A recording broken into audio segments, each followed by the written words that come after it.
I wouldn't even wish that upon my worst enemy. And I got a couple of people that, you know, have done me wrong, but I wouldn't even wish that upon them. Only on 6 tonight, the victim in a suspected kidnapping shares his terrifying ordeal. He says 2 men tied him to a tree, robbed him, and then left him there beaten and naked. Welcome, everyone, to KOIN 6 News at 11. I'm Kelly Day. Jeff is off tonight. This happened in SKAMANIA County in a remote area near the upper Washougal River. And Ken Body is live in Vancouver tonight, where the victim lives. Ken? Well, Kelly, I've covered news in the Northwest for 30 years, but I have yet to hear a story quite like this one. And the story you're about to hear is from a man who is truly lucky he's even alive to tell it.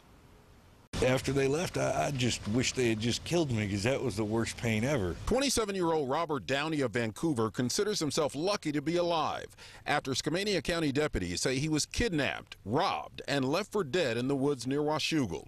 He says by a man he thought was a friend, Charles Sample of Vancouver, along with Marcus Bedell of Washougal. He pretty much pulled out a gun and just forced me into the truck because they thought that I had stole this truck and with a dog in it and sold it for drugs.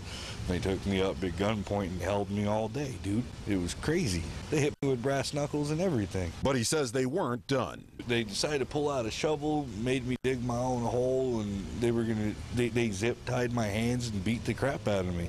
And then decided it'd be something fun to go and duct tape me naked to a tree with just my socks. His face caked with blood and naked except for the socks. Downey says he worked himself free. I kind of just sat there and prayed, and then I started wiggling, and I guess somehow I ripped the tape on the side and was able to get off. After all night in the woods, walking and dazed, he finally made his way to North Fork Road, where a passing motorist picked him up and took him to the Washougal Mercantile, where he got help and a ride to the hospital.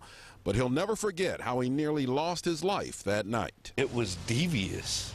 Right before they left, they were going to shoot me and stab me all at the same time. One had a knife, the other had the gun. Just an unbelievable story. Now, Downey was found August 16th, about a week ago, but we're just now finding out about this because the suspects were arrested. Those suspects are 25-year-old Marcus Bedell and 32-year-old Charles Sample. They're charged with kidnapping, assault, and robbery, all in the first degree. They are now in the Skamania County Jail awaiting arraignment. Live in Vancouver, Ken Body, KOIN 6 News. Thank you, Ken.